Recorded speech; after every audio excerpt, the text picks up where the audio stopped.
नमस्कार। तो आइए सुनते हैं मुंशी प्रेमचंद जी का जीवन सार। प्रेमचंद जी की आत्मकथा बहुत ही लोगों द्वारा कही गई कि प्लीज़ प्रेमचंद जी की आत्मकथा लेके आएं। तो लीजिए, हाजिर है प्रेमचंद जी की आत्मकथा। मेरा जीवन सपाट समतल मैदान है, जिसमें कहीं कहीं गड्ढे तो हैं, पर टीलों, पर्वतों, घने जंगलों, गहरी घाटियों और खंडहरों का स्थान नहीं है। जो सज्जन पहाड़ों की सैर के शौकीन हैं, उन्हें तो यहाँ निराशा ही होगी। मेरा जन्म संवत 1967 में हुआ। पिता डाक खाने में क्लर्क थे, माता मरीज। एक बड़ी बहन भी थी। उस समय पिताजी शायद 20 रुपए पाते थे। 40 रुपए तक पहुंचते पहुंचते उनकी मृत्यु हो गई। यूं वह बड़े ही विचारशील, जीवन पथ पर आंखें खोलकर चलने वाले आदमी थे।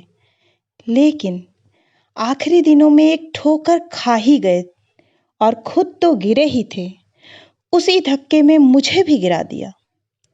15 साल की अवस्था में उन्होंने मेरा विवाह कर दिया, और विवाह करने के साल ही भर बाद परलोक सिधारे।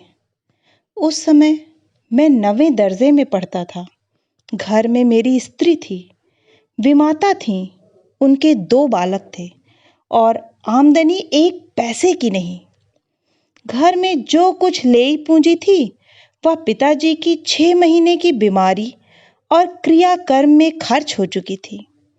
और मुझे अरमान था वकील बनने का और एमए पास करने का।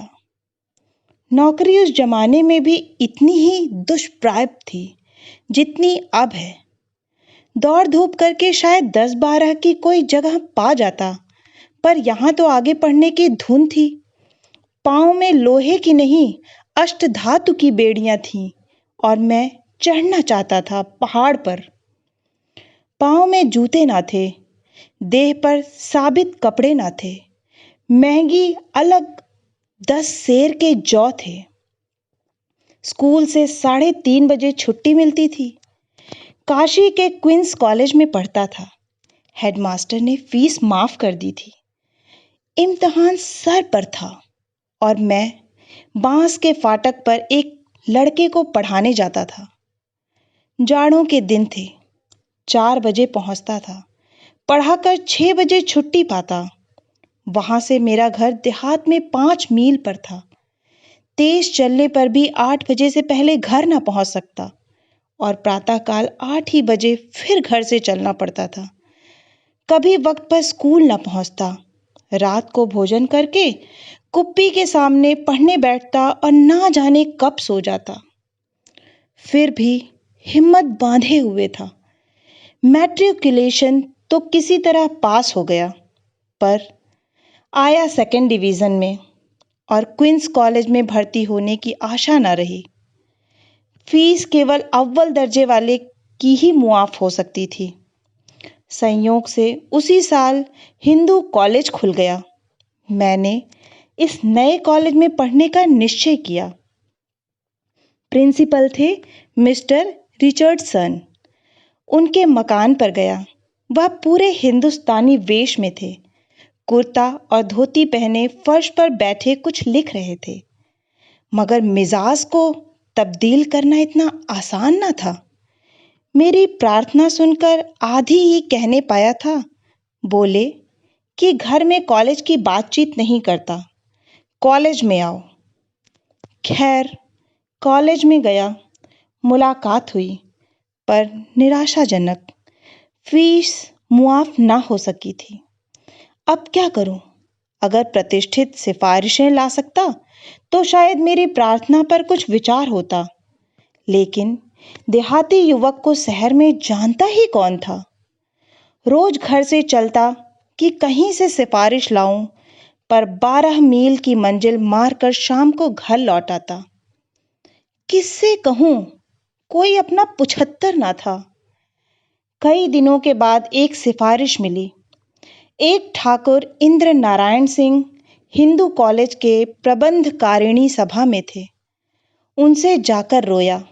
उन्हें मुझ पर दया आ गई। सिफारिशी चिट्ठी दे दी। उस समय मेरे आनंद की सीमा ना रही।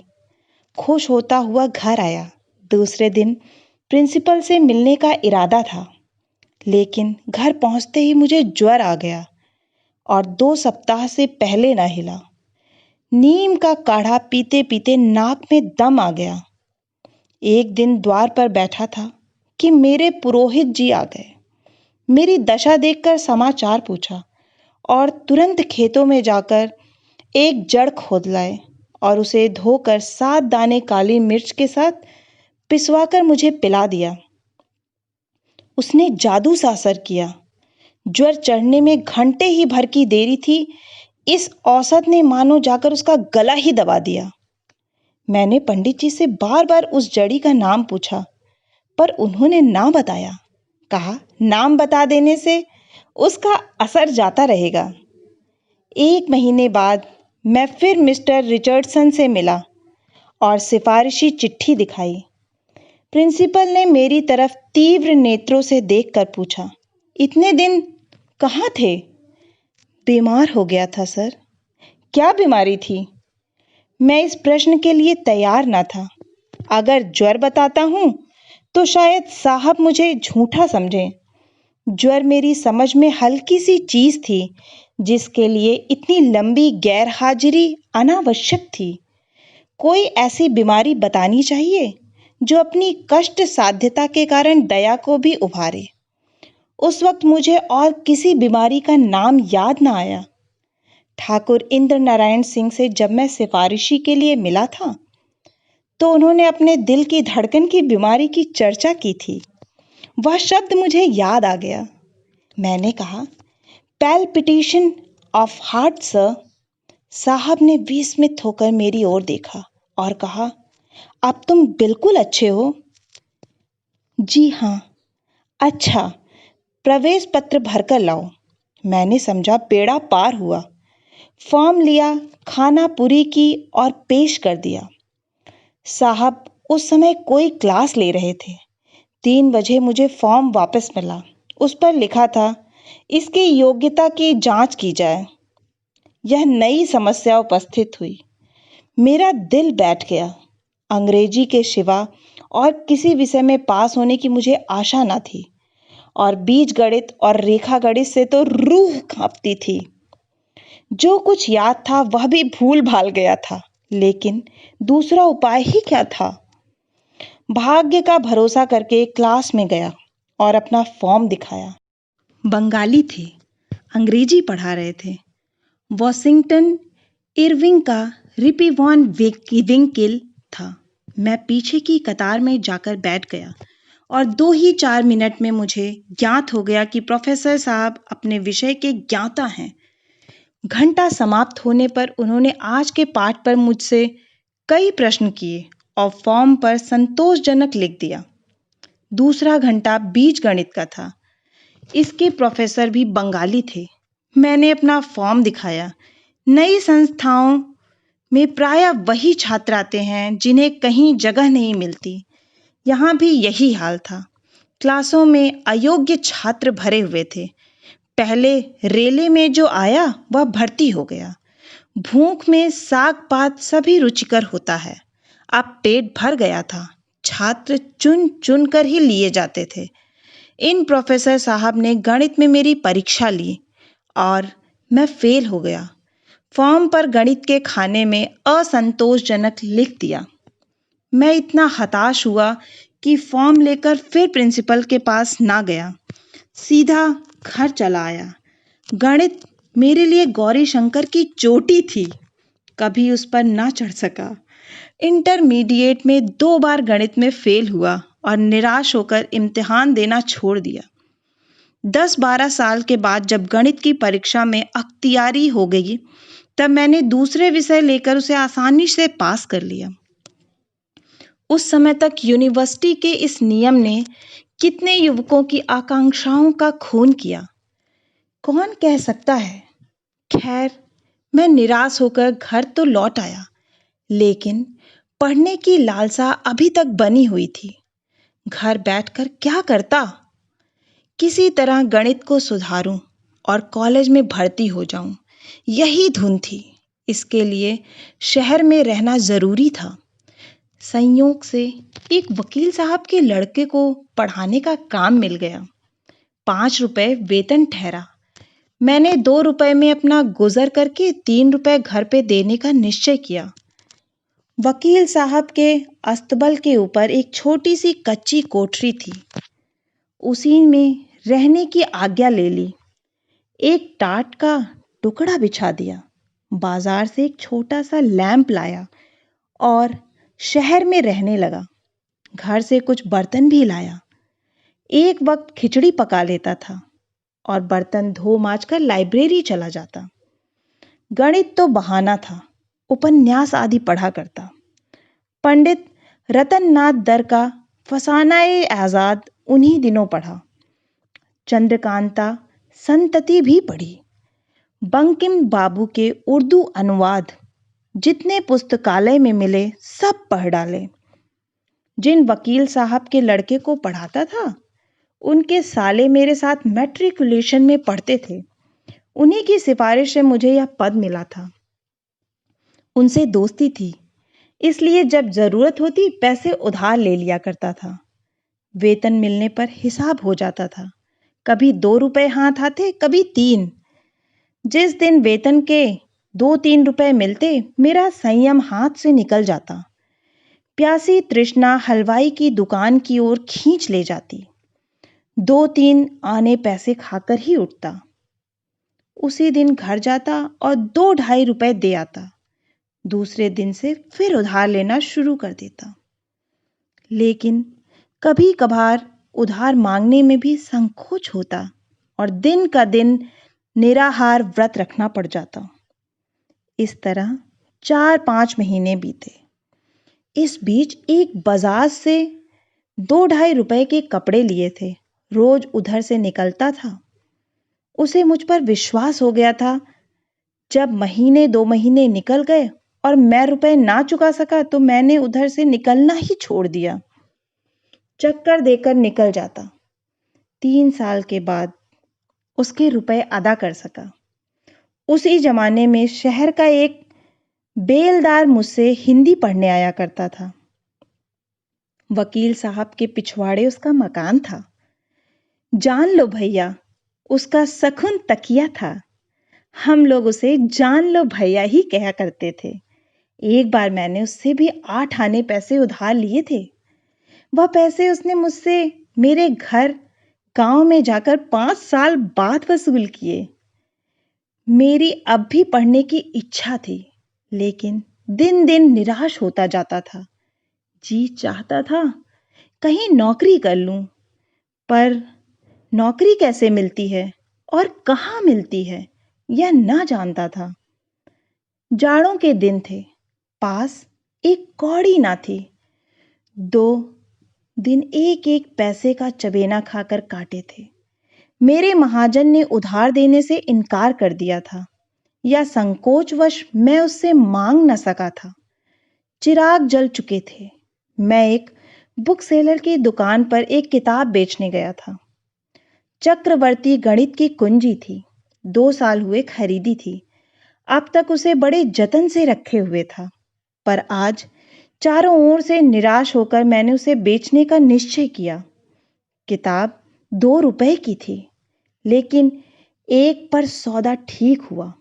मैंने रुपया लेकर दुकान से उतरा ही था कि एक बड़ी बड़ी मूछों वाले सौम्य पुरुष ने, जो उस दुकान पर बैठे हुए थे, मुझसे पूछा, तुम कहाँ पढ़ते हो? मैंने कहा, पढ़ता तो कहीं नहीं हूं, पर आशा करता हूं कि कहीं नाम लिखा लूं। मैट्रिकुलेशन पास हो? जी हाँ। नौकरी करने की इच्छा तो नहीं है? नौकरी कहीं मिलती ही नहीं। वह सज्जन एक छोटे से स्कूल के हेडमास्टर थे। इन्हें एक सहकारी अध्यापक की जरूरत थी। 18 रुपए वेतन था। मैंने स्वीकार कर लिया। 18 रुपए उस जमाने मेरी निराशा व्यथित कल्पना की ऊंची से ऊंची उड़ान से भी ऊपर थे। मैं दूसरे दिन हेडमास्टर साहब से मिलने का वादा करके चला तो पांव जमीन पर ना पड़ते थे।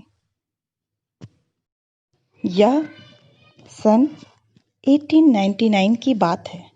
परिस्थितियों का सामना करने को तैयार था और गणित में अटक न जाता तो अवश्य आगे जाता। पर सबसे कठिन परिस्थिति यूनिवर्सिटी की मनोविज्ञान शून्यता थी, जो उस समय और उसके कई साल बाद तक उस डाकू का सा व्यवहार करती थी, जो छोटे बड़े सभी को एक ही खाट पर सुलाता था। मैंने पहले पहल 1907 में गल्पें लिखनी शुरू की। डॉक्टर रविंद्रनाथ की कई गल्पें मैंने अंग्रेजी में पढ़ी थी और उनका उर्दू अनुवाद उर्दू पत्रिकाओं में छपवाया था। उपन्यास तो मैंने 1901 ही से लिखना शुरू किया। मेरा एक उपन्यास 1902 में निकला और दूसरा 1904 में, लेकिन गल्प 1907 से पहल मैंने एक भी ना लिखी। मेरी पहली कहानी का नाम था संसार का सबसे अनमोल रत्न। वह 1907 में जमाना में छपी। उसके बाद मैंने 4-5 कहानियाँ लिखी। 5 कहानियों का संग्रह सोजे वतन के नाम से 1909 में छपा। उस समय बंग भंग का आंदोलन हो रहा था। कांग्रेस में गर्म दल की सृष्टि हो चुकी थी। इन 5 कहानियों में स्वदेश प्रेम की महिमा गाई गई थी। उस वक्त मैं शिक्षा विभाग में सब डिप्टी इंस्पेक्टर था और हमीरपुर जिले में तैनात था। पुस्तक को छपे 6 महीने हो चुके थे।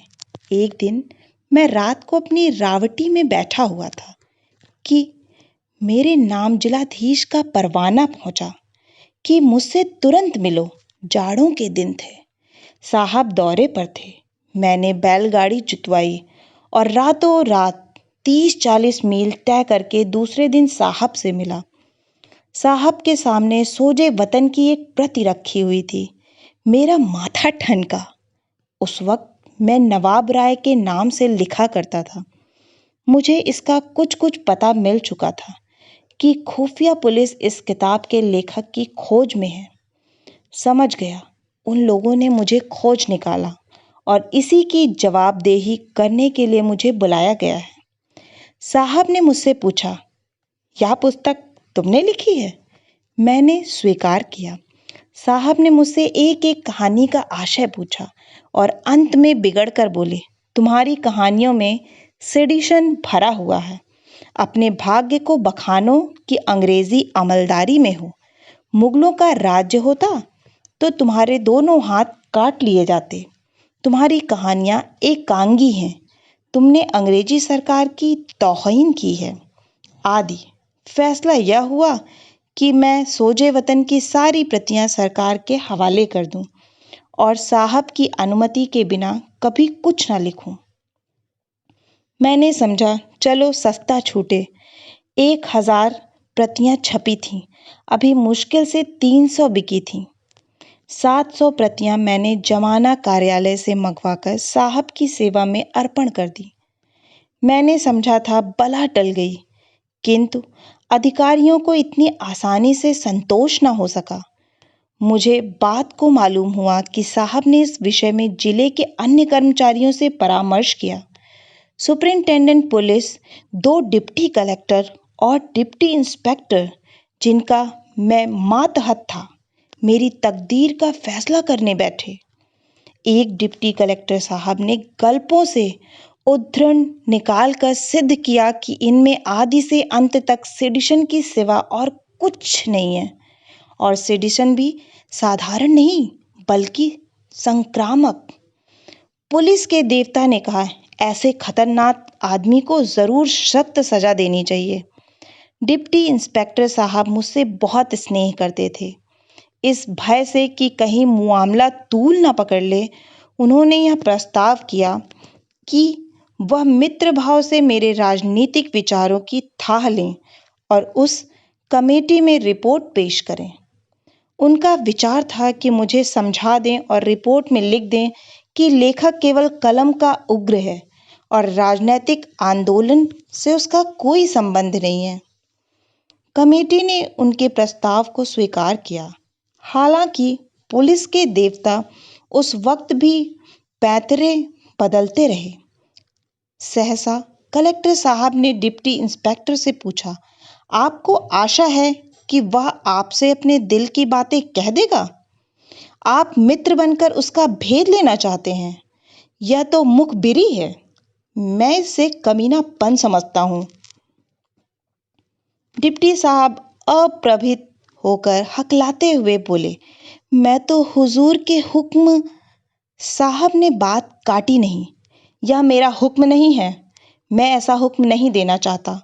अगर पुस्तक के लेखक का सेडिशन साबित हो सके तो खुली अदालत में मुकदमा चलाइए, नहीं धमकी देकर छोड़ दीजिए। मुंह में राम बगल में छुरी मुझे पसंद नहीं। यह वृत्तांत डिप्टी इंस्पेक्टर साहब ने कई दिन पीछे खुद मुझसे कहा तो मैंने पूछा, क्या आप सचमुच मेरी मुखबिरी करते? वह हंसकर बोले, असंभव। कोई लाख रुपए भी देता तो मैं ना करता। मैं तो केवल अदालती कार्रवाई रोकना चाहता था और वह रुक गई। मुकदमा अदालत में आता तो सजा हो जाना यकीनी था। यहाँ आपकी पैरवी करने वाला भी कोई ना मिलता, मगर साहब हैं शरीफ आदमी। मैंने स्वीकार किया, बहुत ही शरीफ। मैं हमीरपुर ही में था कि मुझे पेचिश की शिकायत पैदा हो गई। गर्मी के दिनों में देहातों में कोई हरी तरकारी मिलती ना थी। एक बार कई दिन तक लगातार सूखी घुइयां खानी पड़ी। यूं मैं घुइयों का बिच्छू समझता हूँ और तब भी समझता था, लेकिन ना जाने क्यों कर यह धारणा मन में हो गई कि अजवाइन से घुइयां की बादीपन जाता रहता है। खूब अजवाइन खा लिया करता। 10-12 दिन तक किसी तरह का कष्ट ना हुआ। मैंने समझा शायद बुंदेलखंड की पहाड़ी जलवायु ने मेरी दुर्बल पाचन शक्ति को तीव्र कर दिया। लेकिन एक दिन पेट में दर्द हुआ और सारे दिन मैं मछली की भांति तड़पता रहा। फकिया लगाई मगर दर्द न कम हुआ। दूसरे दिन से पेचिश हो गई। मल के साथ आम आने लगा, लेकिन दर्द जाता रहा। 1 महीना बीत चुका था। मैं एक कस्बे में पहुंचा तो वहां के थानेदार साहब ने मुझसे थाने में ही ठहरने और भोजन करने का आग्रह किया। कई दिन से मूंग की दाल खाते और पथ्य करते करते ऊब उठा था। सोचा, क्या हरज है आज यहीं ठहरो, भोजन तो स्वादिष्ट मिलेगा। थाने में ही अड्डा जमा दिया। दारोगा जी ने जमी कंद का सालान पकवाया, पकौड़ियाँ, दही बड़े, पुलाव। मैंने एहतियात से खाया। जमी कंद तो मैंने केवल 2 फांके खाई, लेकिन खा पीकर जब थाने के सामने दारोगा जी के फूस के बंगले में लेटा तो 2-2.5 घंटे के बाद पेट में फिर दर्द होने लगा। सारी रात और अगले दिन भर कराहता रहा। सोडे की 2 बोतलें पीने के बाद कै हुई तो जाकर चैन मिला। मुझे विश्वास हो गया यह जमी कंद की कारस्तानी है। खुइयां से पहले मेरी कुट्टी हो चुकी थी, अब जमी कंद से भी बैर हो गया। तब से इन दोनों चीजों की सूरत देखकर मैं कांप जाता हूँ। दर्द तो फिर जाता रहा, पर पेचिश ने अड्डा जमा दिया। पेट में 24 घंटे तनाव बना रहता। अफरा हुआ करता। संयम के साथ 4-5 मील टहलने जाता, व्यायाम करता, पथ्य से भोजन करता, कोई ना कोई औषधि भी खाया करता, किंतु पेचिश टलने का नाम न लेती थी और देह भी घुलती जाती थी। कई बार कानपुर आकर दवा कराई। एक बार महीने भर प्रयाग में डॉक्टरी और आयुर्वेदिक औषधियों का सेवन किया, पर कोई फायदा नहीं हुआ। तब मैंने तबादला कराया। चाहता था रोहेलखंड पर पटका गया बस्ती के जिले में, और हल्का वह मिला जो नेपाल की तराई है।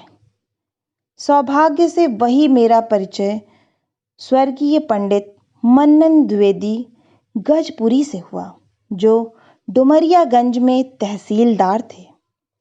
कभी कभी उनके साथ साहित्य चर्चा हो जाती थी, लेकिन यहाँ आकर पेचिश और बढ़ गई।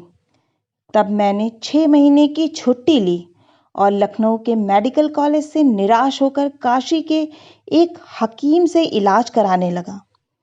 3-4 महीने बाद कुछ थोड़ा सा फायदा तो मालूम हुआ, पर बीमारी जड़ से ना गई। जब फिर बस्ती में पहुंचा तो वही हालत हो गई। तब मैंने दौरे की नौकरी छोड़ दी और बस्ती हाई स्कूल में स्कूल मास्टर हो गया। फिर यहाँ से तब्दील होकर गोरखपुर पहुंचा। पेचिश पूर्ववत जारी रही।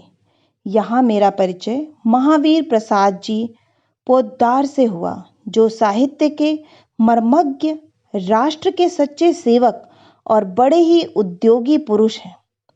मैंने बस्ती से ही सरस्वती में कई गल्पें छपवाई थीं।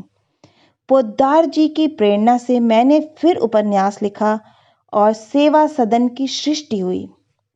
वहीं मैंने प्राइवेट बीए भी पास किया। सेवा सदन का जो आदर हुआ, उससे उत्साहित होकर मैंने प्रेमाश्रम लिख डाला और गल्पें भी बराबर लिखता रहा। कुछ मित्रों की, विशेषकर पोद्दार जी की सलाह से मैंने जल चिकित्सा आरंभ की, लेकिन 3-4 महीने के स्नान और पथ्य का मेरे दुर्भाग्य से यह परिणाम हुआ कि मेरा पेट बढ़ गया और मुझे रास्ता चलने में भी दुर्बलता मालूम होने लगी। एक बार कई मित्रों के साथ मुझे एक जीने पर चढ़ने का अवसर पड़ा और लोग धड़धड़ाते हुए चले गए, पर मेरे पांव ही ना उठते थे। बड़ी मुश्किल से हाथों का सहारा लेते हुए ऊपर पहुंचा। उसी दिन मुझे अपनी कमजोरी का यथार्थ ज्ञान हुआ। समझ गया अब थोड़े दिनों का और मेहमान हूं। जल चिकित्सा बंद कर दी। एक दिन संध्या समय उर्दू बाजार में श्री दशरथ प्रसाद जी द्विवेदी, संपादक स्वदेश, से मेरी भेंट हो गई। कभी कभी उनसे भी साहित्य चर्चा होती रहती थी। उन्होंने मेरी पीली सूरत देखकर खेद के साथ कहा, बाबूजी, आप तो बिल्कुल पीले पड़ गए हैं, कोई इलाज कराइए। मुझे अपनी बीमारी का जिक्र बुरा लगता था। मैं भूल जाना चाहता था कि मैं बीमार हूं। जब 2-4 महीने ही का जिंदगी से नाता है, तो क्यों ना हंसकर मरूं। मैंने चिढ़कर कहा, मर ही तो जाऊंगा भाई, या और कुछ। मैं मौत का स्वागत करने को तैयार हूं। द्विवेदी जी बेचारे लज्जित हो गए। मुझे पीछे से अपनी उग्रता पर बड़ा खेद हुआ। यह 1921 की बात है। असहयोग आंदोलन जोरों पर था। जलियांवाला बाग का हत्याकांड हो चुका था। उन्हीं दिनों महात्मा गांधी ने गोरखपुर का दौरा किया। गाजी मियां के मैदान में ऊंचा प्लेटफॉर्म तैयार किया गया। 2 लाख से कम जमाव ना था। क्या शहर, क्या देहात, श्रद्धालु जनता दौड़ी चली आती थी। ऐसा समारोह मैंने अपने जीवन में कभी न देखा था। महात्मा जी के दर्शनों का यह प्रताप था कि मुझ जैसा मरा हुआ आदमी भी चेत उठा। उसके 2 ही 4 दिन बाद मैंने अपनी 20 साल की नौकरी से इस्तीफा दे दिया। अब देहात में चलकर कुछ प्रचार करने की इच्छा हुई। पोद्दार जी का देहात में एक मकान था। हम और वह दोनों वहां चले गए और चरखे बनवाने लगे। वहां जाने के एक ही सप्ताह बाद मेरी पेचिश कम होने लगी। यहाँ तक कि 1 महीने के अंदर मल के साथ आंव आना बंद हो गया। फिर मैं काशी चला आया और अपने देहात में बैठकर कुछ प्रचार और कुछ साहित्य सेवा में जीवन को सार्थक करने लगा। गुलामी से मुक्त होते ही मैं 9 साल के जीर्ण रोग से मुक्त हो गया। अनुभव ने मुझे कट्टर भाग्यवादी बना दिया। अब मेरा दृढ़ विश्वास है कि भगवान की जो इच्छा होती है वही होता है और मनुष्य का उद्योग भी इच्छा के बिना सफल नहीं होता।